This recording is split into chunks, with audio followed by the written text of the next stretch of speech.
జాంబవతి ఏమనుకుంటుంది, అసలు మా నాన్నగారు కదా శమంతకమణిని ఇచ్చారు, పట్టుకొచ్చి మా ఆయన మళ్ళీ ఆయనకి ఇచ్చి ఆయన దగ్గర ఇంకో పిల్లని శమంతకమణిని పుచ్చుకుని సత్రాజిత్ ఇచ్చాడని ఆయనకి కీర్తి తెస్తున్నాడు సత్యభావం పరంగా. పాపం ఇచ్చిన మా నాన్నగారి ప్రతిష్ట పోయింది అని మా నాన్నగారి పేరు ఎక్కడొచ్చేస్తుందో అనే నా భర్త అయిన కృష్ణుడు మహామాయావి, అందుకే సత్రాజిత్తు చచ్చిపోయేటట్టుగా చేసి శమంతకమణి ఎటో పోయిందంటున్నాడండి. సత్యభామంది పాపం పిచ్చి, మా నాన్నగారేమో శమంతకమణిని ఇచ్చారు, మా ఆయన ఏం చేశాడో తెలీదు, జాంబవంతుడే ఇచ్చాడని జాంబవతికి ప్రీతి కలగాలని మా నాన్నగారి దగ్గర అది పోయిందని ఇప్పుడు కపటనాటకం ఆడుతున్నాడు. అది ఇద్దరూ నింద చేశారు. అమ్మ నాయనోయ్, ఒక నింద తప్పుకుందామంటే మణిని పట్టుకొచ్చినందుకట అన్నయ్య వెళ్ళిపోయాడు, ఇటు ఇద్దరు భార్యలు మూతి ముడుచుకుని మాట్లాడటం లేదు. ఇదెక్కడి ప్రారంధం వచ్చింది, నాకు అసలు ఈ మణి ఏమైపోయిందని ఆలోచించాడు. ఈ మణి ఎక్కడుంది? అక్రూరుడి దగ్గర ఉంది. అక్రూరుడు ఈ మణి పుచ్చుకొని బాధాపరితప్త హృదయుడయ్యాడు. ఎంత తప్పు పనిచేశాన్రా, సత్యభామ నాకు లభించకపోతే వచ్చిన నష్టం ఏముంది? తొందరపడి సంగదోషంతో ఉద్రేకంలో సత్రాజిత్తుని చంపమన్నాను. ఆయనది కాదు దోషం, సత్రాజిత్తుకి శౌచం లేకపోవడం అసలు కారణం. పశ్చాత్తాపంతో శమంతకమణిని పట్టుకుని కాశీనగరానికి వెళ్ళిపోయాడు. కాశీ అవిముక్తపురం కదూ, ఎప్పుడూ పార్వతీ పరమేశ్వరులు ఉంటారు అక్కడ. అందుకే ఆ పెట్టిన బంగారాన్నంతటినీ వచ్చిన యాత్రికులకి అన్నదానం చేసేస్తూ విశ్రాంతి గృహాలు కట్టి అపారమైన కీర్తితో భగవత్ సేవ భాగవత సేవ చేస్తూ కాశీలో ఉండిపోయాడు అక్రూరుడు. కృష్ణుడు బాధపడుతున్నాడు ద్వారకలో. ఏమైపోయింది శమంతకమణి, అక్రూరుడు ఎందుకు వెళ్ళిపోయాడు అసలు ద్వారక నుంచి? ఎక్కడి నుంచి వస్తోంది అంత డబ్బు అక్రూరుడికి? ఈలోగా నారదుడు వచ్చాడు. ఓయ్ కృష్ణ, ఇన్ని ఇక్కట్లు ఎందుకు వచ్చాయో తెలుసా? భాద్రపద శుక్ల చవితి నాడు ప్రసేనుడితో వెళ్ళి చంద్రుణ్ణి చూశావు. చంద్రుడి శాపం ఎందుకు వచ్చిందో తెలుసా? ఇదిగో విఘ్నేశ్వరుడు ఇచ్చాడు. కాబట్టి ఇప్పుడు ఎలా పోతుందో తెలుసా? వినాయక వ్రతకల్పం చెయ్యి అన్నాడు. అంటే ఆయన వినాయక వ్రతం చేశాడు. వినాయకుడు ఎవరు? విష్ణువుకి మేనల్లుడు.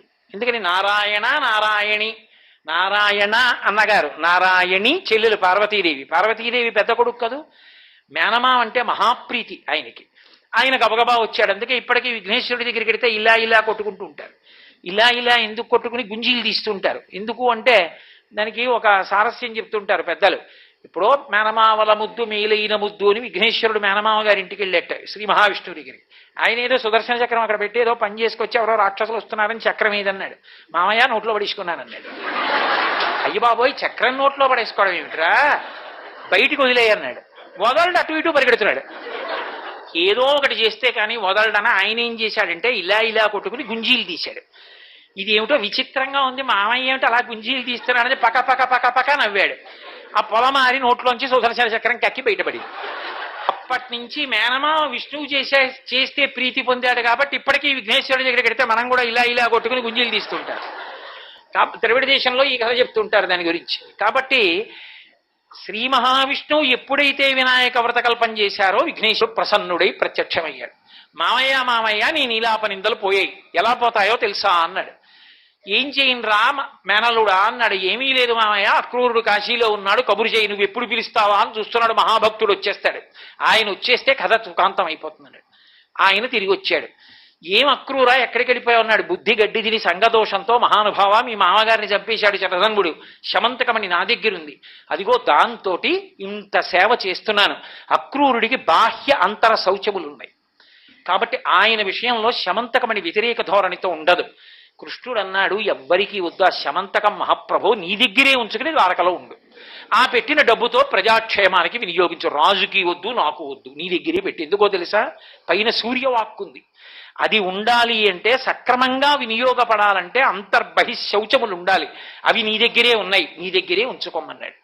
అక్రూరుడు వచ్చి కథంతా చెప్పిన తర్వాత అందరూ అప్పుడు చెంపలేసుకుని అయ్యో అయ్యో అంతటి మహానుభావుడిని అక్రమంగా నోరుంది కదా అని వదరి ఇష్టం వచ్చినట్టు మాట్లాడాం, ఎంత పొరపాటు అయిపోయిందో అని అందరూ చెంపలేసుకుని ఇంటికి వెళ్ళారు.